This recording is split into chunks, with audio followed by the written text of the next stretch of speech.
নমস্কার বন্ধুরা, সকলে কেমন আছেন? সমনিতা ব্লগে আপনাদের সকলকে অনেক অনেক স্বাগত জানাই।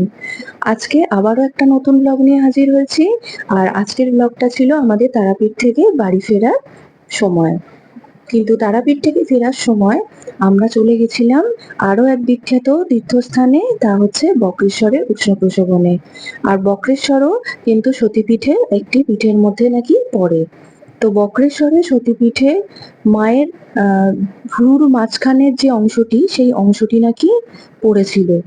তো এইখানে মা মহিষমর্দিনী রূপে পূজিত হন। তো এই যে দেখালাম প্রবেশদ্বার, এই প্রবেশদ্বার দিয়ে আমরা ভেতরে প্রবেশ করছি। আর এখন পৌঁছে গেছি আমরা সরাসরি বক্রেশ্বরে। আর এই হচ্ছে মেন আমাদের প্রবেশ করার গেট। তো এই গেট দিয়ে আমরা এবার ভেতরে প্রবেশ করব। তো লেখাই রয়েছে গরম জলে স্নানের ঘাট। তো চলুন এবার ভেতরটা ঘুরে দেখা যাক। পুরো জায়গাটা খুব সুন্দর করে গাছ গোছ দিয়ে ঘেরা, ভীষণ ভালো। আর এই হচ্ছে স্নান করার জায়গা। এই যে আলাদাভাবে লেখাই আছে পুরুষদের স্নানের ঘাট এবং মহিলা স্নানের ঘাট। মহিলাদের স্নানের ঘাটে খুবই সুবন্দোবস্ত আছে, একদম চারপাশ ঘেরা। আমরা নিজেরা গেছিলাম। শুধু একটা জিনিসই একটুখানি খারাপ লাগলো দেখে, যে এত বিখ্যাত এবং প্রসিদ্ধ একটি স্থান, তো এই হচ্ছে স্নান করার জায়গাটা, আপনারা বুঝতেই পাচ্ছেন। তো একদমই শ্যাওলায় ভর্তি। তো এটা আমাদের একটুখানি খারাপ লেগেছে, যে এত বিখ্যাত একটি স্থান, সেটা যথেষ্ট পরিচর্যায় থাকারই কথা। তো কিন্তু সেটা আমরা দেখলাম না। আর যেহেতু প্রচন্ড গরম ছিল, আমরা গরমকালেও গেছিলাম, তাই তো ওখানে স্নান করাটা আমাদের পক্ষে সম্ভব হয়নি। কিন্তু আমরা জল প্রত্যেকেই আমাদের গায়ে মাথায় ছিটিয়ে নিয়েছিলাম। আর এইটি হচ্ছে বড় পুষ্করিণীটি। এইখান থেকে সম্ভবত দুটো আলাদা জায়গায় জলটা যায়। যেখানে দেখালাম যে পুরুষ স্নানের ঘাট এবং মহিলা স্নানের ঘাট লেখা আছে। দেখুন, বুঝতে পারবেন যে জলটি ফুটছে।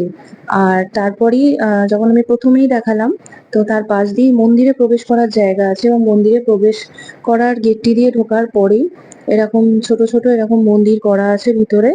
আর ডালা সংগ্রহ করারও দোকান রয়েছে। আপনারা ইচ্ছে মতন যে কোনো দোকান থেকেই আপনারা ডালা সংগ্রহ করে নিতে পারেন। তো ডালা সংগ্রহ করে এবার আমরা সোজা মন্দিরে প্রবেশ করব। আর এই যে লাল কালারের দাগটি দেখতে পাচ্ছেন, এটি হচ্ছে মন্দিরে প্রবেশ করার রাস্তা। তো ঢুকেই প্রথমে এখানে শিব দুর্গা একটি ঘাট আছে। সেই ঘাট থেকে নাকি জল সংগ্রহ করে আগে বাবাকে পুজো দিতে হয়, তারপরে নাকি মাকে দর্শন করতে হয়।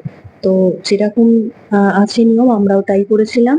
আগে জল সংগ্রহ করে নিয়েছিলাম, জল সংগ্রহ করে নিয়ে তারপরে আমরা ভেতরে গেছিলাম। আর এখানে আর একটা জিনিস খুব ভালো লাগলো, এখানে বিভিন্ন মুদ্রা দেখানো রয়েছে এবং সেগুলো খুব সুন্দরভাবে এখানে তৈরি করা আছে। তো ভালো লাগলো। তো এই হচ্ছে মায়ের চরণ পাদুকা, আর এই হচ্ছে মায়ের বিগ্রহ। এখানে মাকে মহিষমর্দিনী রূপে পুজো করা হয়। তো আমরাও পুজো দিয়েছিলাম। আর এরপর হচ্ছে এখানে বটুকনাথ ভৈরবেরও মন্দির আছে। তো এখানে বটুকনাথ ভৈরবের গর্ভগৃহে আমরা প্রবেশ করছি। এই হচ্ছেন বাবার বিগ্রহ। তো দর্শন করে তারপরে আমরা বাইরে বেরিয়ে গেছিলাম। তো আমরা দর্শন করে তারপরে আবারও বেরিয়ে পড়েছি বাড়ির উদ্দেশ্যে। তো এই ছিল বক্রেশ্বরের আমাদের মা মহিষমর্দিনীকে দর্শনের একটু ছোট্ট যাত্রা আপনাদের সাথে শেয়ার করার চেষ্টা করলাম। এমনি অল ওভার আমাদের খুবই ভালো লেগেছে, আমরা খুব ভালোভাবে দর্শন করতে পেরেছি, খুব ভালোভাবে পুজো দিতে পেরেছি। পরিবেশও বেশ ভালো। শুধু ওই যে যেগুলো দেখালাম। আর এই হচ্ছে আমাদের শান্তিনিকেতনের সোনাঝুরি হাট। যখন আমরা ফিরছিলাম তখন তো আর হাট ছিল না, তো আমি শুধু জায়গাটি শেয়ার করলাম আপনাদের সাথে। তো আজকের মতন ব্লগটি ব্যাস এতটুকুই। যদি কিছু ভালো লেগে থাকে তো অবশ্যই আমার চ্যানেলটিকে সাবস্ক্রাইব করবেন এবং অবশ্যই কমেন্ট করে জানাবেন কেমন লাগলো। খুব তাড়াতাড়ি আবারও দেখা হচ্ছে। সবাই ভালো থাকবেন, সুস্থ থাকবেন।